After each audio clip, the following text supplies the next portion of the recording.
Now that's significant. The Market Research Podcast.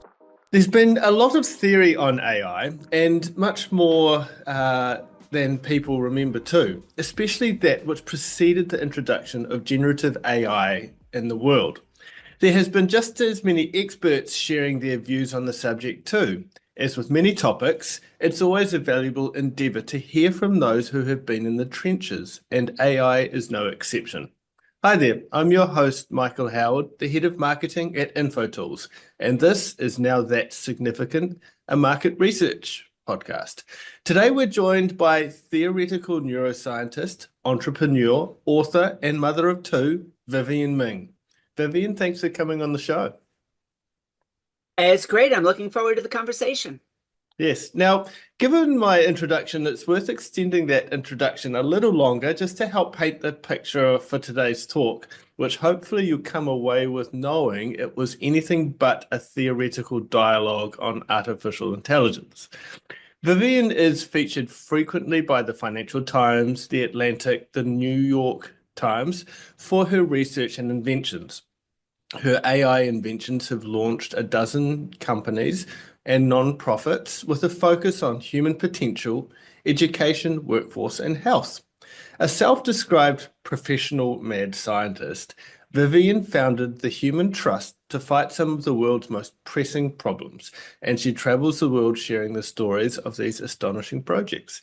In her free time, Vivienne works to design AI systems to help treat her son's diabetes, predict to help manage the manic episodes in bipolar sufferers, and reunite orphan refugees with extended family members. She sits on boards of numerous companies and non-profits, including UC Berkeley's Neurotech Collider Hub, the RFK Human Rights. For relaxation, she writes science fiction and hikes with her wife and children. So there we go. That's You such got through an the whole thing. that's such an impressive resume. So I'm really looking forward to this discussion. What is the most significant thing you're going to tell us today then? I would love to nerd out about lots of things, but here is a provocative idea. Born more out of economics than machine learning, but it's sort of tied together. Um, there's this idea in transportation engineering that if you build more roads, you get more traffic. It's one of those classic paradoxes. You think the traffic's bad, we'll add an extra lane, we'll add a new freeway, suddenly the traffic will decrease, but instead it gets heavier. Here's one of the interesting ways that that plays out when it comes to AI. We've been promised this world in which, particularly this new idea of generative AI, will do all of the boring, busy work that we don't want to do. And that will free us all up to do the creative work, the investigation, the writing, the art, the science that we all truly uniquely can do. But actually, if you make it easier to do more routine work, you will get more routine work. The exact opposite of what they're promising is what the modern face of AI is delivering into our lives. And that should really concern us on a variety of levels. As someone that really studies people and just very unexpectedly as an undergrad discovered that machine learning is an amazingly good tool for studying people, what seems to be missing in all the theory you were referring to is there's a whole bunch of computer scientists that don't know anything about people and a whole bunch of psychologists and management theory people that don't really understand AI, and they both want to pretend that they're experts in this space. And they make these big promises. All that boring work will be done by AI. You will be freed up to be creative. If you make it easy to do boring, dumb work, you will get more boring, dumb work. If you don't make it easy to be more creative. And I think I'll end on this one positive note. There are early cues and evidence of the kind of tools that actually help elite creative workers, but it hasn't been where the focus, certainly when it comes to a lot of consumer product marketing, has focused. So we could wonk out and nerd out on a lot of under the hood stuff about modern machine learning, but when it comes to a real practical question, what is the work world we all want to be a part of? How is this going to help us move forward as human beings? I don't think there's anything more important that I can tell you than if AI makes boring work easier, there will be more boring work. And I'm sure that's not what a lot of us want to subscribe to, uh, as consumers or Probably not. producers. Yeah. So, just for clarification's sake, what do you mean by creativity? Because it can be quite broad. So, Sure. That's a super loaded topic, and I should be super clear. I don't mean formal art. I'm a scientist. It is shockingly creative field. Engineering is creative. Mathematics, most professional mathematicians don't solve equations by hand. Why would you bother? Long before generative models came along, tools like Mathematica and Maple could solve equations better than a human could. And unlike me, it never forgets to carry the minus sign. So, so you can rely on these computational tools, and you have been able to do that for a few decades now. You're the artist. What do I want to solve? Where am I going to take the form of this equation? Where can I substitute in an approximation that still serves what I need? All of these jobs are surprisingly creative, but I think we can even expand it beyond that. One of my past work roles, I was the chief scientist of one of the first companies doing AI and hiring. Um, at the time, deep neural networks were just becoming a thing, at least in the work world. They'd already been a thing for a few years in research. And we were beginning to experiment with them in this space, looking at a massive data set, 122 million people, working professionals around the English language world. What predicted how good their work was? You know, if you're going to do a job interview, which turns out is not very predictive, what could we surface that would actually tell you a deeper story? Let's say, what makes a software developer good at writing code? And what was surprising, I mean, genuinely surprising even to me, is first, our model says a Bachelor of Computer Science from Stanford University. All right, that's not a shock at all. You know, our models specifically say, compared to all of the universities and all of the degrees, this is the one, is the most predictive. But it was a surprisingly modest predictor. As soon as I knew other things about them, its value was much lower. Being resilient.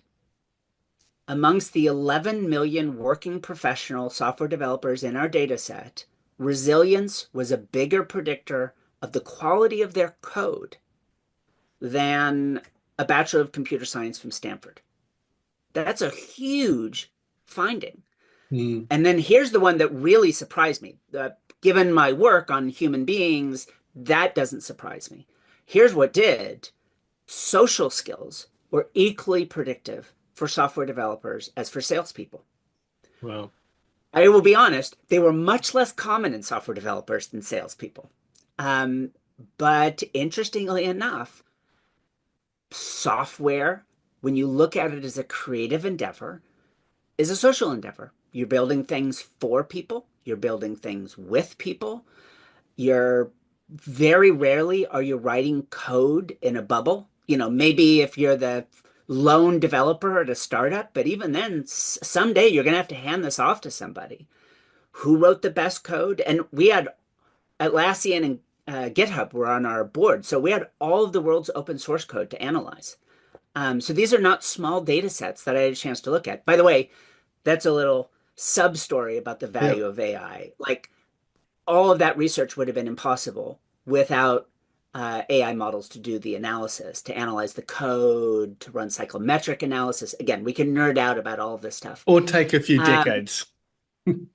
well, yeah, I mean, genuinely, I once did a research project, literally an itch to scratch. That same data set, what drives gender wage gap? Like every labor economist in the world, it's almost like a rite of passage. You write a paper about gender wage gap. And if you're a little more conservative, or a little bit more progressive, you actually end up with the same finding. Women work fewer hours than men, and that has kind of like compounding interest across your career. It accounts for a significant percentage of wage gap. Hmm. End of story. Or rather, if you're conservative, you say, see, it's not our fault. If you're more progressive, you say, so let's have better family leave policies.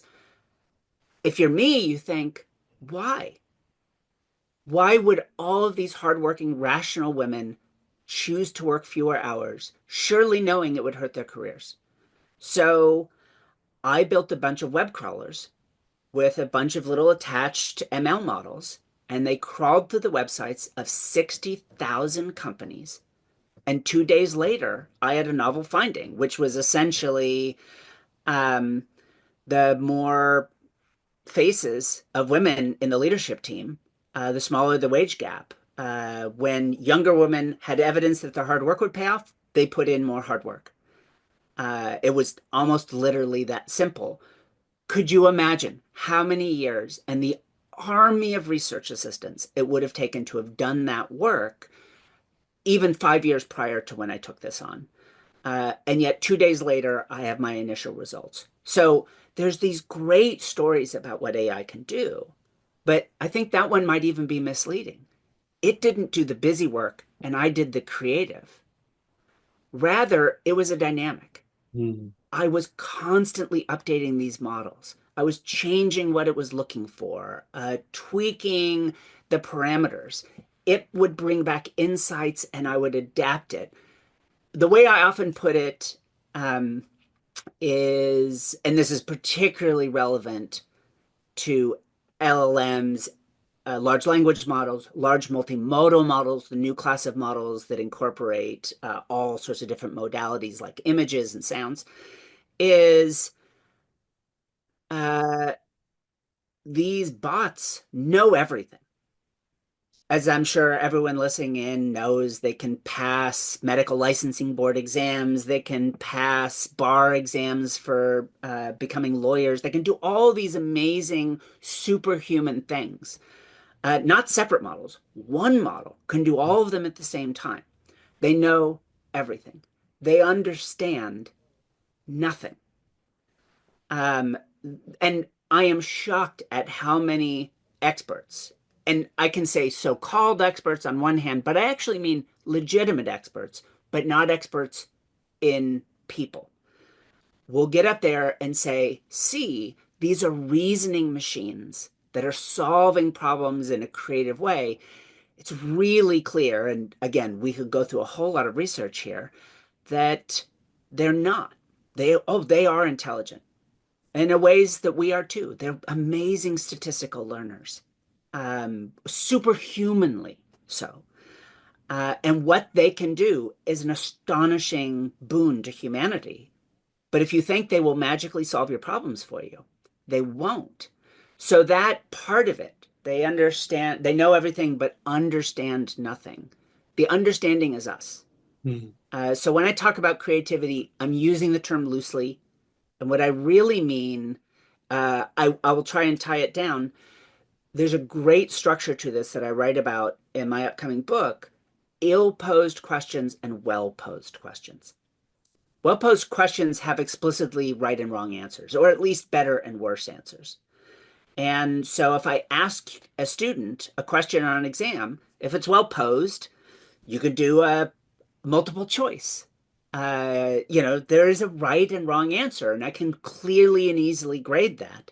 And not surprisingly, of course, that's how we train machine learning models, almost exclusively, is essentially with well posed questions. Is there a giraffe in this picture? Here's the backprop feedback if you got the question wrong. What's the next word? Is largely the well-posed question that we pose to every large language model while it's training. Um, Ill-posed questions are the questions that don't have explicitly right and wrong answers. Um, Really, an ill-posed question is begging the question. So when I say creativity, what I mean is what is still a fundamentally human domain is exploring the unknown. Mm. It's taking something that goes outside of what any AI model has ever been trained on and doesn't search for an answer. It searches for the right questions. And that is still a fundamentally human skill. Mm. So how do people ask better questions then? Oh God. So, I mean, there are chapters about that in my book, but honestly, it deserves a book unto itself. I have this vision of writing a book called Messy Human Problems, and the subtitle is uh,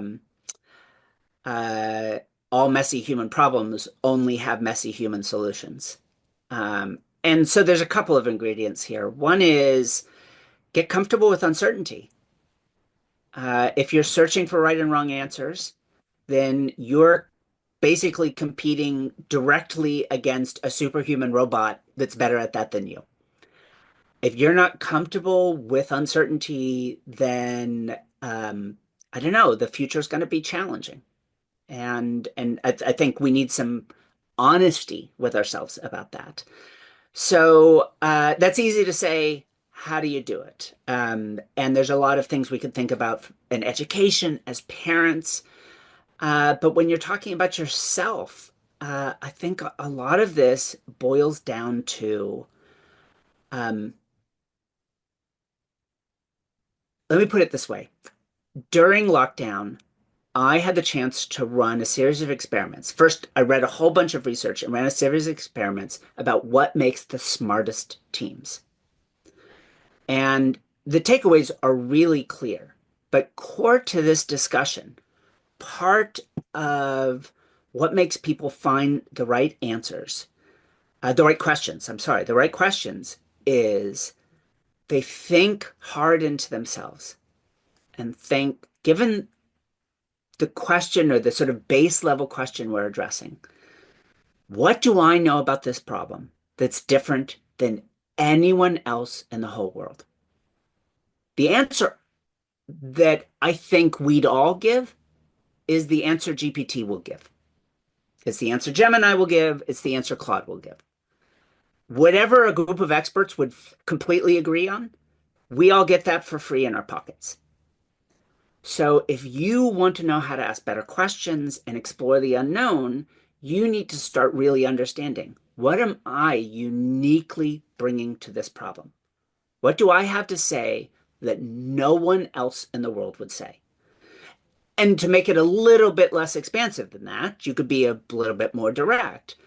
You're probably on a team or you're in a company or you're in a research lab somewhere.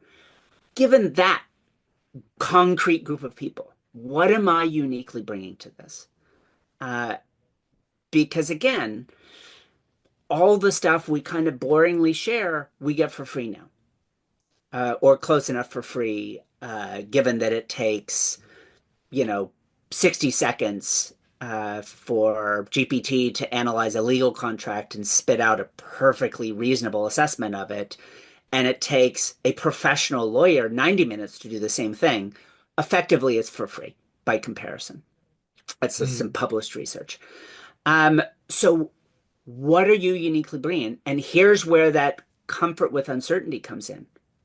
What you are uniquely bringing to most problem spaces is probably wrong.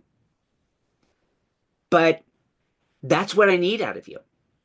I need that unique insight, even if you're probably wrong. Even if that common shared answer probably is the right one, that's not what I need. It's not what the world needs right now. But I'll admit, from just a practical, real lived level, it's kind of terrifying. Like, I want you to get out and spit out probably wrong, but maybe transformative ideas, knowing most of them won't work. But the interesting finding of that research that we ran is the smartest teams were the ones where people did exactly what I just described. Even if each individual member was regularly wrong, those teams ended up asking the best questions collectively. Yes, and I mean, market researchers, those that are very familiar with questions, and I guess it's in their best interest to help their organizations ask better questions as well. So it's some really good advice. Thanks for sharing. Yeah, it's fun. And I will say, where is there a fuzzy area? There was actually a great paper that just came out, not about market research, it was about material sciences. But I actually think the translation is simple. In fact, I'll translate a tiny bit already because it isn't worth going into the technical model. But that model was something like AlphaFold. So AlphaFold, before the rise of large language models, everyone freaked out about reinforcement learning models, which also, of course, as I think we all know, won a Nobel Prize this year. Probably should have gone to the whole DeepMind team rather than a specific person, but it's fine. And in reinforcement learning, this is an algorithm literally derived from how rats solve mazes. The dopaminergic system that is shared with our brain was studied and studied and studied to solve. Here's a classic example of finding the right question. It seems so easy. How do you find a maze? Well, you memorize the series of turns to get through the maze, and then you get the cheese in the middle. What's hard about that? Build it for me. As soon as you try and build it, then you realize, well, wait a minute, though. I only get the cheese at the very end. How do I know to turn right, then left, then left, left, right, when the only reward comes at the very, very end? And so we study the reward centers of rats and macaques and humans, and we came up with these insights that got translated into algorithms and essentially, eventually became an algorithm that could win at Flappy Birds and could win at Pac-Man and then could win against the very best human Go player and poker players and then can fold proteins into every sort of, let's call it legally allowed configuration. But here's the part where the human comes in. All those possible proteins, probably only a tiny percent actually exist in nature. And another tiny number, maybe partially overlapping, are of clinical interest, let's say for drug discovery and health research. So of the hundreds of millions of discovered structures, or hundreds of thousands, which ones do you investigate? So this paper looked at this question, but with a slightly different tool in material sciences. And it became the first research paper I've come across that showed something new. There have been a lot of research on how generative models change work.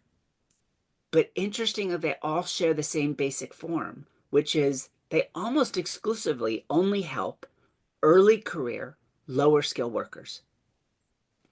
And interestingly, I don't mean only low skill in the global sense of the term. Whatever work level we're talking about, from call center workers to elite global consultants, LLMs only seem to help the lower skilled people on those jobs. And interestingly, particularly in that research project with the global consultants, it actually seemed to make them worse at creativity rather than better. Okay, well, everyone keeps telling us our productivity is going up, but the only people who seem to be getting productivity boosts are lower skill workers. And I'm just going to say this, take my word for it or read my book. If an AI tells you how to do your job, you will never learn how to do your job. So they're going to get a boost, but they're never going to get better. Elite workers aren't seeing any boost. That's really problematic and provocative. Here's the first paper where we saw a reverse trend when AI was used to generate hypotheses all these possible proteins, all these possible material sciences, all these possible marketing research questions. Only the most elite material sciences scientists gained a benefit, a dramatic one. More patents, I mean, like 30% more patents, 18% more downstream innovation, 40% more discovery, but only in the top 20% of workers. And the bottom third actually performed worse. The exact opposite of what all these other papers have shown. But here's why I like it. Not because I'm an elitist. I think everyone should be doing that work. Everyone should be doing the creative work. What I like about it is it shows creative complementarity. AI is being used to improve creative work. Go back to my top line statement. You want more boring work? Build AIs to make boring work easier. You want more creative work? Build AI that makes creative work easier. Not takes the boring work away. And that's one of the first papers that has explicitly shown this effect. Here's the challenging thing. The last line of their paper said 80% of the scientists in this research study didn't like using the AI. All the people that didn't receive the benefit felt like it was taking away their agency. It was taking away what was fun about the job, largely because I think they just did what it told them to do instead of doing what I was trying to get at earlier. It knows everything. It understands nothing. You're the understanding, the creative spark. That elite fifth got it, and they ran with it. And the bottom 80%, well, the bottom third performed dramatically worse, but the bottom 80% didn't like the experience because, interestingly enough, it didn't make their work easier. It made it harder, but in a productive way, which in our research we call productive friction. Really fascinating. So I've heard you like to emphasize the importance of human uniqueness in a world increasingly influenced by AI, which is fantastic, by the way. We live in this paradox of information overload, leading to decreased innovation, productivity, as you also mentioned as well, and the need for individuals to explore their originality amidst technological advancements. So how do you bring these two together so we can make ourselves and the world better? Well, let's start with the sad part of the story. And I'm just going to reinforce something you already introduced in the question. Also, during lockdown, I started doing the research didn't begin then, but it really clarified for me during that period. I had a lot of free time. We all had a lot of free time. Um,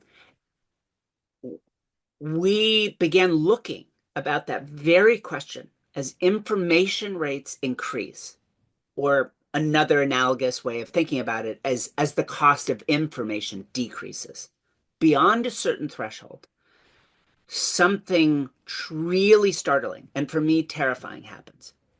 People explore less.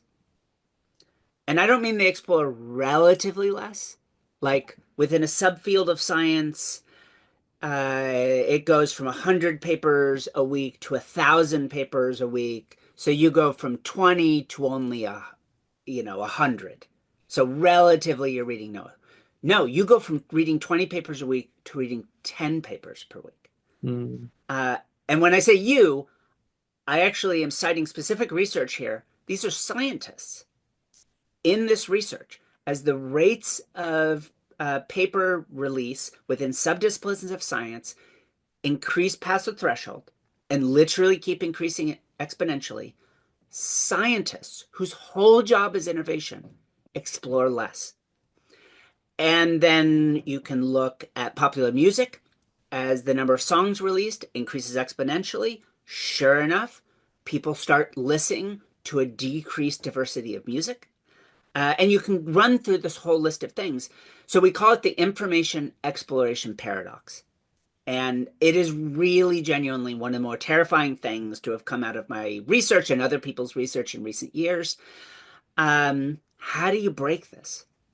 If even people whose job is innovation are falling prey to this behavior, this paradoxical behavior that we explore less when there's more information.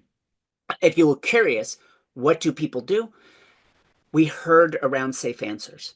Mm. So as we get overwhelmed, this psychological response is, you know what? Instead of listening to more songs and reading more papers, I'm just going to look at what my neighbor's doing and do what they do. So essentially, our behavior becomes more correlated. Um, the the number of songs, if you're an existing famous pop stars, your number of listens goes up dramatically. If you're an existing famous scientist, the citations for your papers go up dramatically. If you're a new band or new scientist, breaking through becomes virtually impossible. And interestingly, and again, research you could only do leveraging AI itself, we can analyze the papers and the musical structure. The correlation between the quality of new research and your chance of breaking through goes down. It kind of becomes a lottery. You know, if you're lucky, you win the lottery that year and you become one of those tiny number of new voices that gets heard. Um, how do you break through all of this? Well, um, I'll start with something that isn't directly under our control unless we run an organization. Um, this really provocative idea came through. We built a bunch of prediction markets and we had people get together and make predictions about the future. You can run simulations using game theoretic bots doing this, and you can run real experiments with human beings. The nice thing about a prediction market is things come true or not. And so you eventually get the payoff for an innovation project in a sense. And this interesting thing happens. If you just give people a flat bonus for being right, it turns out herding dominates. As soon as people find a good enough answer, they herd around it and they stop searching. And so you don't find the best possible answers. The market, if you will, the community isn't as smart as it could be. Well, we know how to solve a market problem. You use a market. So we'll use a market structure. You make your prediction. Everyone else makes their predictions. And if you end up being correct, you share the returns of the market with the other people. Turns out herding dominates. And for the nerds listening in, the game theoretical model actually shows that's the optimal solution for individuals. Don't explore. Find a safe bet and put all of your money on it. So the problem then is that the right things for individuals to do is making us collectively dumber. Mm. So one more incentive structure to explore, and we're going to call it minority opinion. This is like the minority report. So we're going to run it like a market, but I'm only going to pay you your return if you were right when the majority was wrong. Essentially, I'm going to force you to explore. You get nothing back for making safe bets. Another way of thinking about it is, and it wasn't in this paper, but I'd say it now, you get nothing if it's the bet that an LLM would have made. Mm.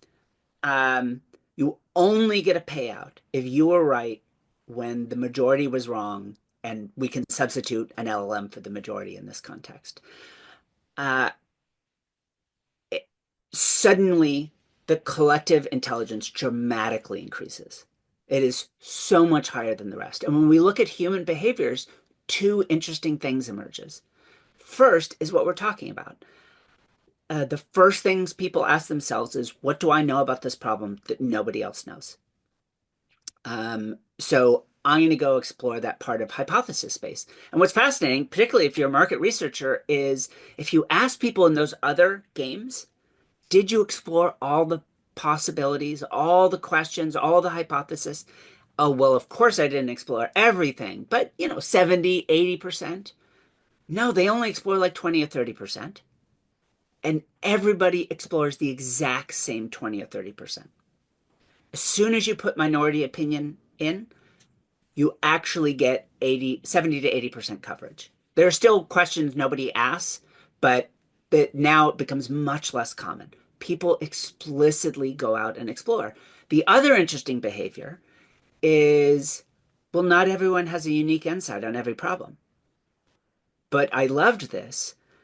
And let me just poke fun at the grand holders of power in the world. So you're a straight white guy who went to Harvard. Boohoo, I shed a tear for you.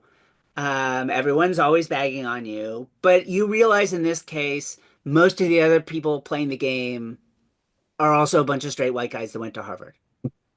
Or maybe they're not, but they are just like you. Those people started thinking, who here looks a little different? And they put their bets where those other people put their bets. And what was interesting in that context is it caused majority groups to pay dramatically more attention to outgroups, minority opinion populations. It was really interesting. And again, I want to emphasize it dramatically increased the collective intelligence of the community to engage in this behavior. Um, and it makes, if you're a market theorist, it made the market more informative, exactly what markets are supposed to do. So that was super exciting. I get it. We don't individually have control over what I just described, but if you're a leader of an organization, think about how you're rewarding idea creation inside your organization. Are you truly rewarding people for being wrong, productively wrong? Because in the smartest version of that game, the majority of people were wrong the majority of the time. It, in fact, turns out to be essentially a required part of maximizing collective intelligence. If you're not comfortable with that, you are going to have a hard time truly exploring the unknown and getting that human value add to the equation. Because again, you can get the safe answer out of the LLM any day. That's what it's built for, in essence. Um, Getting that much more nuanced answer. There's some interesting work being done with LLM agents in that space, but it's still predominantly a human game. What can you do internally? Well, I went through some of the examples here. Again, by reinforcing this idea. What do I know about this problem that's unique? Even if I don't think it's the right answer, it's the answer that's more likely to pay higher dividends if I'm right. So you need to make some bigger, bolder bets here. Because to be honest, if I'm the CFO of your company and you're right every time, but I got the same answer out of GPT, I'm wondering why you're on staff. Because it took you 90 minutes to give me that answer, and it took GPT 2 seconds. So you really need, forgive the Americanism here, but you need to be Babe Ruth and go out and hit a ton of home runs and strike out all the time, right together. We don't need any safe base hits. I'd riff off of your accent and throw out some Australian football reference or something, but it's not going to go anywhere for me. And so, um, so that's one way we can really think about how do we be more creative in our work. But there's some other more fundamental ways to think about it. Rather than the specifics of right now I'm doing my job, what do I do? Look at what makes people more creative. And it's deeper human qualities, resilience, huge predictor of long-term life outcomes, and interesting enough, creative output. Because people that are resilient are willing to take more risks. If you're an adult listening to this, it doesn't do me any good to tell you should have a bigger working memory span and work on your cognitive abilities. Those are kind of largely set by the time you're an adult. But it is a maintenance game. It's worth being thoughtful about your cognitive health because it turns out working memory span, how much you can keep in mind at any given moment. It doesn't just predict how many numbers you can remember. It predicts the complexity of your imagination, the messiness of an argument that you can follow. It predicts how likely your health, because it turns out people with larger working memory spans have better diets. There's all sorts of interesting stuff that are really grounded there. I mentioned another early on, social skills. It doesn't feel like that's related maybe to being creative, but one of the strongest predictors of long-term life outcomes and creative productivity is perspective taking, like what I talked about with those software developers. And what's interesting about things like resilience and perspective taking, unlike cognitive ability, far as we can tell, those are malleable, or as a neuroscientist like me would call it, those are plastic throughout your lifetime. You could, in theory, with hard work, really expand those capabilities. They're long-term investments, and the brutal truth is it's a long-term change. There isn't going to be a 6-week program that's magically going to change the fundamentals of who you are, but I'll offer this: one of the most effective interventions for changing these sorts of, we call it meta learning, learning how to learn the factors associated with it. One of the most effective ways of changing it is role modeling. You as role modeling to other people, particularly if you're a leader or a parent, but also finding people. Are you concerned that Dr. Ming is saying I should be resilient and I'm just being honest with myself? I'm not the most resilient person in the world. Find someone who is high in resilience and work productively with them. I mean, give it at least 6 months. There's no shortcuts to what I'm talking about here. You will become more resilient. The effects of role modeling, even in adulthood, are astonishing, largely because they're for free. You just have to be around the right people, and almost osmotically these things get imparted. But we see pretty robustly that working productively with people that produce strengths that you would like to internalize genuinely changes it. You won't necessarily become them, but we see improvements in those specific factors. And the inverse applies as well. If you work with someone that is not resilient, then that will rub off on you as well. So, You um, know, it's interesting. There's truly easy. I mean, I think we can all appreciate, let's take motivation. Super easy to build an organization that drains everyone's motivation. Keep changing goalposts all the time, undermine people, give them ambiguous feedback. Like the lessons for how to erode motivation are pretty clear. Interestingly enough, what I described earlier of that sort of productively working together. Um, so I don't mean you're doing luau's together like your company's fun time. I mean you're actively working in productive ways on things. Genuinely, we see gains outweighing losses. So it's true if you're, say, high in resilience or a lot of perspective taking skill, you might want to be a thoughtful of the community that's around you. But once you've reached the level of a sort of majority resilience group, everybody starts going up. And you see very little sort of loss of resilience or loss of perspective taking if you have a strongly reinforcing environment. Again, that's a little bit more of a leadership takeaway than an yeah, individual choice takeaway, but it's there and it's worth understanding. no, sure. So, market researchers require a high level of confidence in reports and the work that they do. Um, what are they able to do in order to maximize the trust that others can have in the work that is produced through AI augmented systems that they're feeding through to like their stakeholders, etc.? So, in answer to this question, I might kind of riff a little bit along some of the themes here. So, if you're leveraging, I mean, genuinely, something LLMs are truly good at is taking lots of complex, disparate information and pulling things together. So one of my favorite papers, I think this is Proceedings of the National Academy of Science, showed that a hybrid LLM plus an expert system could read doctors' notes.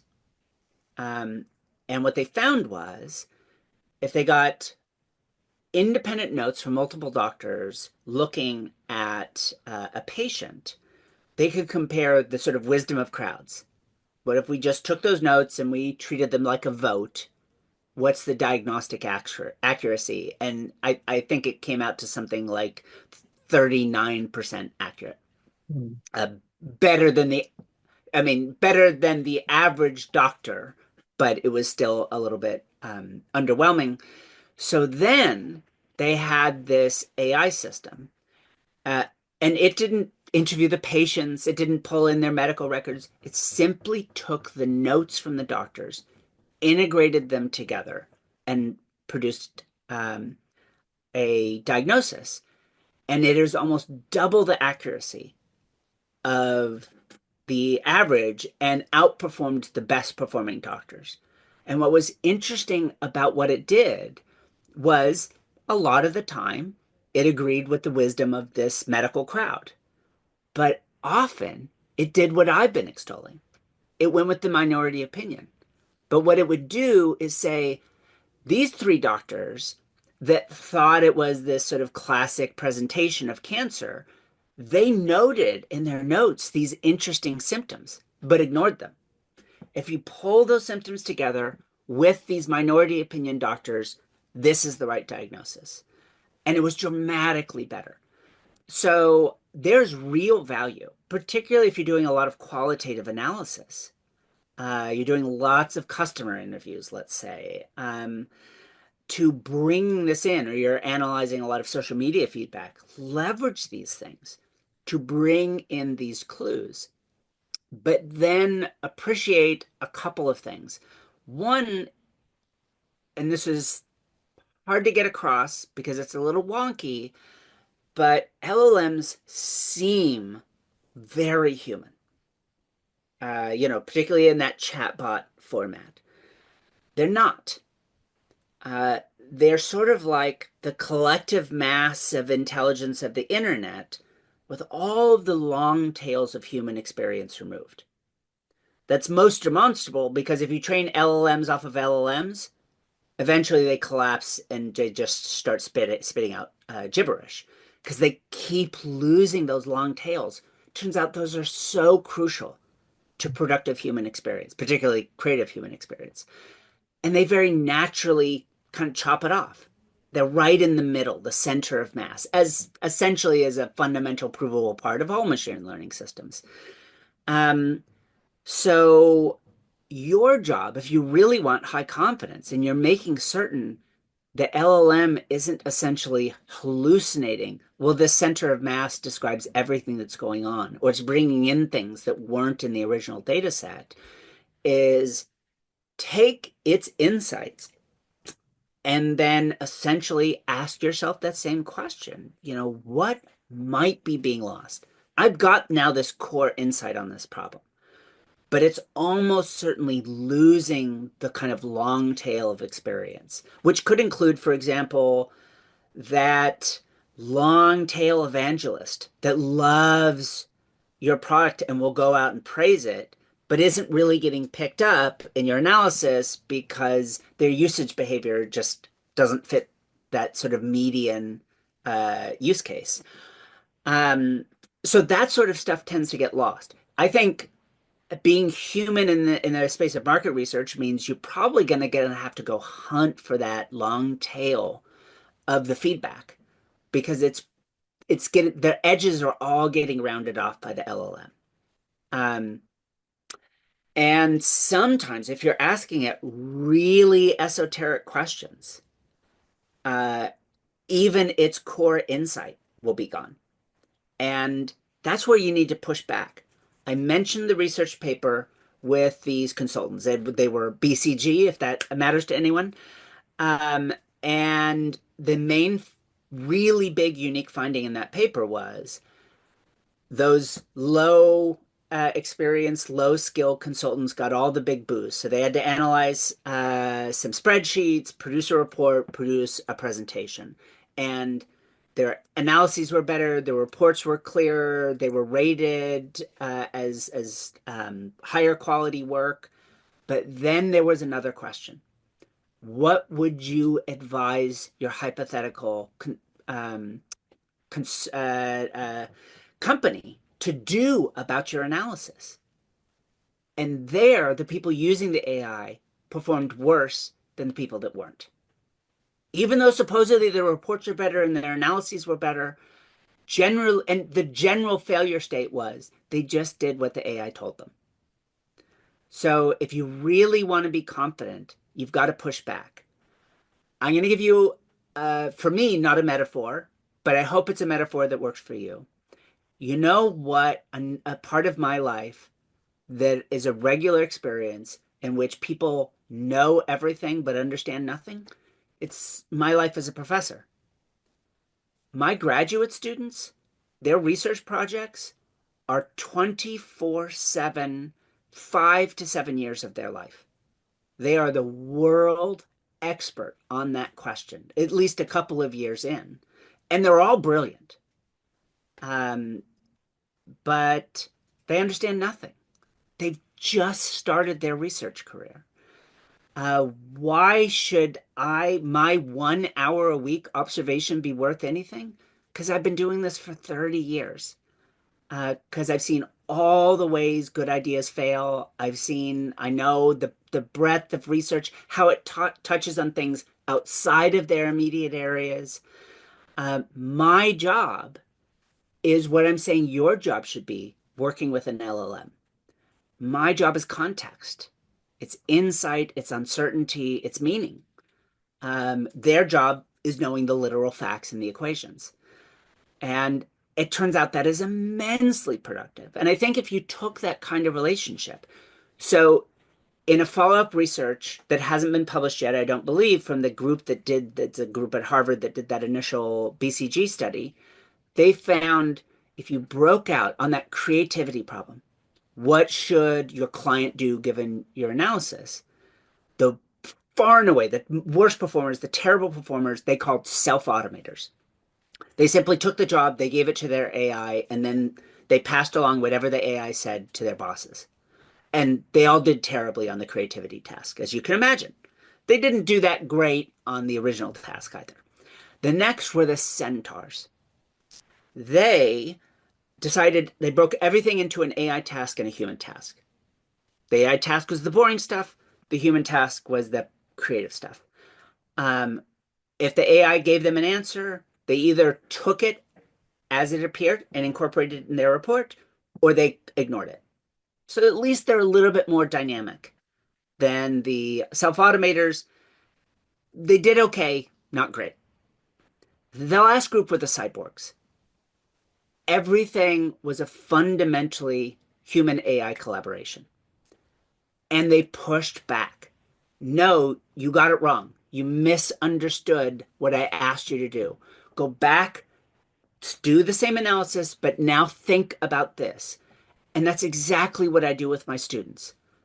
I'm always sniffing for where it misunderstood what I said. I know what I said. They have their understanding of what I said. There's a huge gap, even between two very smart people. When you're working with particularly a chat-based LLM or large multimodal model, you really need to be a cyborg. You need to push back on it. No, you're wrong. Prove to me that this is the right answer. Challenge it, or do the exact opposite. You write the report. Then do what I do in my book writing. Never in a million years. I use a lot of Gemini. It's Google's thing. Never in a million years would I allow Gemini to write a chapter for me. It's terrible. It has no sense of humor. The work I do is esoteric. It's not great at it. I mean, I wouldn't let it write a tweet for me. Not because it's bad. I wouldn't let Claude do it or GPT or any of them. Keep in mind what I just said. Your unique value to the world is your unique voice. Why would I give that away to an AI? But here's what I do. I write the chapter. Then I say, Gemini, you are my worst enemy. You are the nemesis that has dogged me through my entire career, an expert level genius in neuroscience, AI, economics, and human factors. Read my new chapter and explain to me in detail why I'm wrong. I didn't make my job easier. I just made it harder, but I made it harder in a productive way. And again, we keep getting sold this idea that AI should make work easier. And I'm here to tell you, make it harder. Make it harder in the way that makes you better. It's a really good point to finish on. We don't need bigger roads at all, do we? We need to make our lives harder for ourselves. Yeah, it's a sweet, warmly encompassing message. I get it. It sounds hard and challenging, and it's the right thing to do. No, look, thank you so much for joining us on the show today. It's been an absolutely fascinating, challenging discussion, and no doubt really rewarding for our listeners as well. A lot of takeaways to put into action in our careers and lives. So thank you very much for sharing all your wisdom and thoughts. It was an absolute pleasure being here. Thank you. Thank you. And thank you to those who have listened in as well. If you have enjoyed the podcast, feel free to share it with someone else who would equally find it interesting or challenging. Feel free to subscribe to the podcast and leave a review as well. We'd be very grateful for that. Until next time, thanks for listening to Now That's Significant.